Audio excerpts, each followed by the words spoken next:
how's everybody doing? Welcome back to Ask That Podcast. More video Watchdog. What we got here? We got issue 102. Got a little crease on the cover. That's cool. These are reading copies. I paid less than cover, $6.50. This is getting towards the end there. Video Watchdog again. Tim Lucas and his wife Donna created it. Did it for years. Perfectionist got a fantastic video. That's exactly what it is, baby. The Outer Limits, Incredible Hulk, House of Wax, Howling the Ghoul, and El Santo. Nice Tales from the Crypt inside there. Look at that.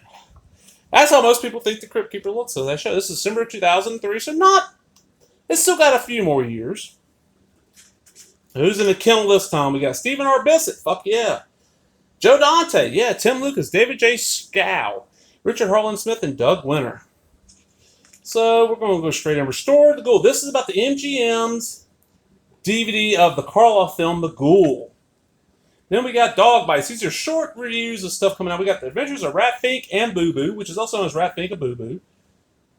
This is coming out from Media Blasters. Going to be in $25. This is the Ray Dennis Steckler 16mm movie that starts off as like a crime movie and becomes a super goofy superhero, kind of like influenced by the Batman live-action TV show at the time with Adam West and all that.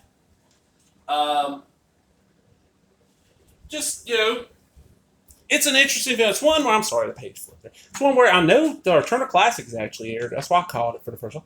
Confidential Report. Orson Welles, someone I know nothing about. I'm not the biggest Orson. Doctor of Doom / the Wrestling Women versus the Aztec Mummy. Las Luchadoras contra el Mítico Asesino. Las Luchadoras contra la Mumia. Mumia means mummy. Luchadors is wrestling people. Billed by Something Weird Videos, beginning of the K. Gordon Murray collection. This double bills 2 entries in Renee Cardona in relation to Matt Cardona.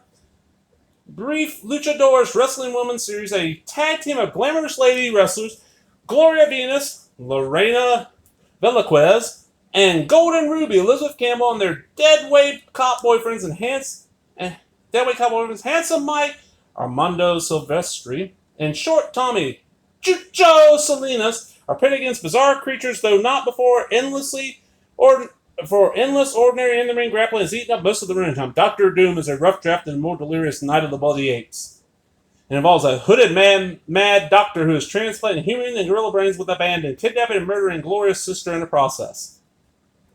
Although the heroine is not too depressed to double date that evening, after being thwarted, unmasked, and mutilated, the Mad Mythico moonlights as a mass wrestling manager creates Vendetta, a creature specifically designed to kill Gloria in the ring. Wrestling Women vs. Aztec Mummy spends over an hour on a Fu Manchu-like Oriental villain before wiping out his gang off screen and hurries through some business with a skull-faced mummy who transforms into both a bobbing toy bat and a scurrying plastic spider emerges from his step pyramid home, a lost locale with an ample parking lot 3 minutes from downtown. To retrieve a relic that slowly reveals where a fabulous treasure we never get to see is hidden. Godzilla vs. Mechagodzilla. This is 2002 on Cody LL. I know you're the Godzilla guy. Infraterrestra.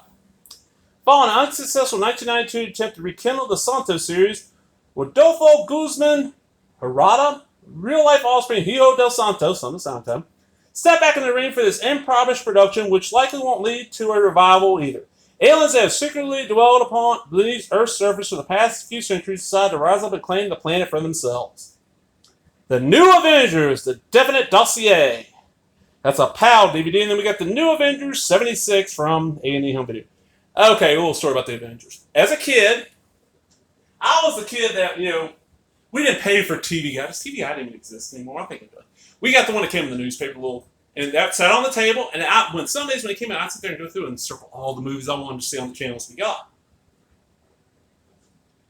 That's how little I was. My bedtime at the time was like 8 or 9 o'clock, probably 9. I was young, but I remember seeing listed that I think it was CBS. A couple of nights a week showed the show they called The Avengers or the New Avengers at like midnight. I'm like, oh man, I can't wait this summer or like. When I got next day, I'll stay and play watch it. It's the Avengers. I'll see Captain America and all this. And the New Avengers, I just assumed was the West Coast Avengers. I was wrong. It's the series, Peel and Steed, Emma Peel, John Steed. I've watched and fallen in love with it. If all you know about the Avengers is that god-awful Uma Thurman movie. Whew. Alright, what we got here? We got Santa in el Tesoro de Dracula, Santo and the Treasure of Dracula, and Santo and E Blue Demon contra Dracula e Hombre Lobo. Santo and the Blue Demon versus Dracula and the Wolfman. These are from Rise Above Entertainment and more luchador films. Santo y Blue Demon contra el Dr. Frankenstein. Santo and Blue Demon versus Frankenstein. Squirm, the Killer Worm movie. Tales from the Crypt presents Demon Knight and Bordello Blood. What people don't know, okay, Demon Knight did really good. Like, really, really good. Bordello Blood, I think, bombed. There's a third one. I can't remember the title of it now. Some odd, too. That is some territories of Tales from the Crypt film, some not. I don't know why they haven't made more. The Film Bulletin Reviews, 69 through 74. And this is Joe Dante. These are reviews he published in Film Bulletin magazine. A lot of people did not get to read. So, Daughters of Darkness, Ned Kelly. Rockstar Mick Jagger, as an Irish outlaw in Australia, panders to youth trade and sophomoric anti-establishment stereotypes, limited curiosity for youth-dominated situation. Rated GP. Yeah, there was, before there was PG, there was GP. See No Evil. Terror Circus. The Valley of Gwangi. Where it's at, I got 2 turntables and a microphone. You see what songs stick in my head?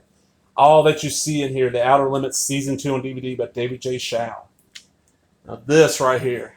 It shows how DVD, $69.98. Look at that. That's a lot, but man.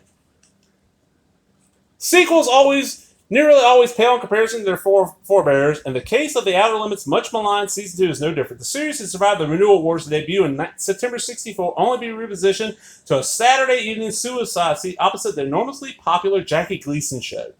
Classified as a bleeder in the ratings game, this short-lived incarnation of The Outer Limits managed a heroic showing of minor classics in game tries for its mid-season cancellation buried 4 months later in mid-January 1965. It was replaced with another variety show, The King Family.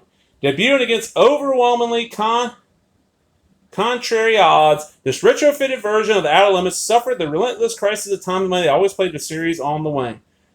Truncated shooting schedules and bare minimum budgets. Its sophomore playbill allows for certain aberrations otherwise impossible in the TV landscape of '64 and still unthinkable today. Outer Limits is one of those where I saw a lot of Twilight Zone as a kid. Outer Limits, I didn't see as often. It didn't air as often because there's these 2 seasons. I actually think the remake on Showtime, which got syndicated, lasted longer. I think they did like 3 or 4 seasons. It wasn't bad, and this is no. I'd love to have all the Outer Limits, but I'm not going to pay huge price for them. Spotlight on the Incredible Hulk. This is Incredible Hulk. 2 movies, Incredible Hulk Returns, Trial Incredible Hulk, and Death the Incredible. So this is the pilot movie and then the 3 films made after the series ended. The pilot aired in what? 77. And became, the series. And then the 3 other movies we got, 88, 89, and 90. Incredible Returns has Thor. Trial has Daredevil, and Death has nobody. There's their Thor. There's their Daredevil. There's Stan Lee's cameo.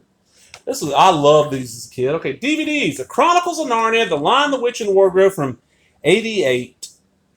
It is wise for a dramatized version of a popular book to adhere to it closely, especially when what is being transposed to the screen is beloved by juvenile audience. The most recent examples are the Harry Potter films. These clearly made due to the phenomenal success of J.K. Rowling's novels, targeted a young audience that would have been disappointed had they not seen on screen exactly what gave them such light in print. An important antecedent to the Harry Potter books are the fantasy stories of C.S. Lewis, a celebrated Irish author of adult and juvenile literature who held posts at Oxford and Cambridge. Best known as The Chronicles of Narnia, a collection of 7 novels published between 1950 and 1956, intended for juveniles but equally entertaining for adults. The Chronicles portray an imaginary land called Narnia, its mythological inhabitants, and adventures of children who visit there. Filmed for the BBC in 1988, The Lion, the Witch, and the Wardrobe, based on the second in the chronological series, but the first to be written and published, and the third such adaptation of Lewis's beloved novel today, has been released on DVD by Home Vision Entertainment. Regardless of age, audiences who like the genre of fantasy will find this film irresistible. I've not seen this one. I've seen an earlier one. I've not seen the movies yet. Okay, here we go, baby. The Spaghetti Western Collection from Blue Underground. We got Django Kill, You Live, Shoot, Red Man Running, and Manaja, a man called Blade. Would not mind having these to see again. I'm getting into spaghetti westerns a little bit. Frankenstein 90. The Ghoul, they talked about earlier, it's a good review about Stephen Bissett. House of Wax and Mystery of the Wax Museum, Vincent Price stuff. The Howling, this is that good MGM release. I've got that, I think pretty well. The Killers, both versions, 46 and 64. Space 1999 sets 5 through 8 from A&E Home Videos for $40. $40. The first season of Space 1999 was a rated success in America despite the fact that ITC failed to interest any major networks in carrying it. However, the program's performance in England on ATV was disappointing. ATV, I guess that's a TV channel. Right? Over here, ATV is a four-wheeler. All-terrain vehicle, baby. Particularly in light of the high production costs, in an effort to maintain its overseas success while boosting its sagging domestic performance, Space 1999 underwent a major revamp for its second season. To this end, Sylvia Anderson relinquished her role as producer to American Fred Freeberger, a sci-fi writer and veteran of Silver Series. Freeberger's major qualification, at least in ITC's view, was that he produced the final season of Star Trek, a program whose success Space 1999 would obviously have loved to emulate. Some supporting characters dropped, and most notably, Barry Morose's Professor Bergman, a great emphasis placed on humor, action, and romance, especially between Martin Landau and Barbara Baines' characters. And special effects, in-house composer Barry Gray was also let go, with new opening theme composed by his replacement, Derek Wadsworth. Production budget went up, and the uniform and set design were taking a new direction.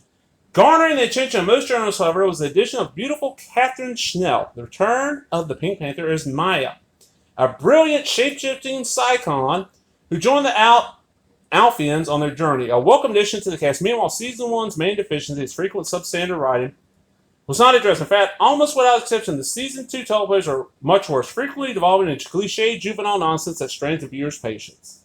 Even the potential of Shell's character squanders Maya's ability to transform into all creatures, great and small, is used so often it quickly becomes a tired story device. So the presentation of these episodes in A&E Space 1999 sets 5 through a mixed bag, with some of their masters apparently dating from the 90s. In apparent response to the criticism over the digital instability in the previous sets, A&E appears to have utilized little or no digital video noise reduction (DVNR) for these sets. As a result, speckles are commonplace and materials sometimes look worn. Things improved in sets 6 through 8, but even those episodes pale in comparison to A&E's gorgeous masters for UFO. The audio tracks on some episodes also contain minor imperfections which suggest they have not been digitally enhanced. Extras are, again, fewer in quality than those found in the Region 2 PAL editions released in the UK. Let's go in more detail on it. One of those shows I saw off and on as a kid and enjoyed it, but I don't know how it would work for me now. I need to go back and watch it. It was one where it was syndicated, and I didn't catch it often. The Touch of Her Flesh, The Curse of Her Flesh, and The Kiss of Her Flesh. The Flesh trilogy from Roberta Friendly and Michael Finley from Something Weird Video. And here we go. Imports. And this is one right here. El Infinero Virtual del Dr. Wong. Dr. Wong's Virtual Hell 1998 Velovision. It's a PAL disc. With exception of a virtual erotic dance by Analia Alvarez that goes on entirely too long but ends in the left that makes the boredom worth it. This Sax Romer pastiche from a one-shot production is just Franco's most amusing picture in years. Franco himself wearing buck teeth that might be a slice of raw potato plays the insidious Dr. Wong, James Wong, ancient resident of Hong Ping Pang City, who is so depressed by his failed attempts to conquer the world he intends to commit Harry Carey. Pulled out of his depression by a cruel but devoted daughter, Tsai Ming, Linda Romay paying homage to Tsai Shin, and their sexy bottomless slave Loba, Ivar's paying homage to Tor Johnson. The Wongs open a virtual reality sex club able to transport his attendants into a virtual dungeon. When the daughter, Rachel Shepard, of one customer is thus abducted and held for a $2 million ransom, Dr. Wong's law-abiding adversary, Nellie Smith, Candace co-star, aka Linda Romay in a blonde wig, and her sexy partner, Dr. Petrie, must pry themselves apart long enough to crack the case. Okay, these real later Just Franco shot on video films. Some of them are good, some are horrible. Oily Maniac. This is a 76 Chinese horror. Got our soundtracks. Another ad for the book. Okay, here we go. The Full Ghoul. I'm sorry, right here. Gary Rhodes' article, In Search of London Actor Man, is most informative, but actors haven't seen the so-called restoration on TCM. I can't say I share his enthusiasm. It was always expected that if the film ever showed up, it'd be a disappointment, and I'm afraid that is true. At least all the rumors about it can now be put to rest. A far more exciting event is the discovery after 7 years of one of England's most important lost horror films, the 1933 Gaumont British film The Ghoul with Boris Karloff, which disappeared from the face of the earth in the late 30s after a theatrical release reissued in London with an adults-only censorship classification. Rating meant that no one under 16 would be admitted to see it. I was unable to time to both my way into the cinema where it's shown, being only 13 years old, and to the best of my knowledge, this film was never seen again. And then all these scratch and dents, buy 3 get 1 free, $4 a piece. That's a good deal. And then there's the back cover. Hope y'all enjoyed that. If you did, give me a thumbs up, leave a comment, subscribe, all the other bullshit. Talk to everybody later. Bye bye.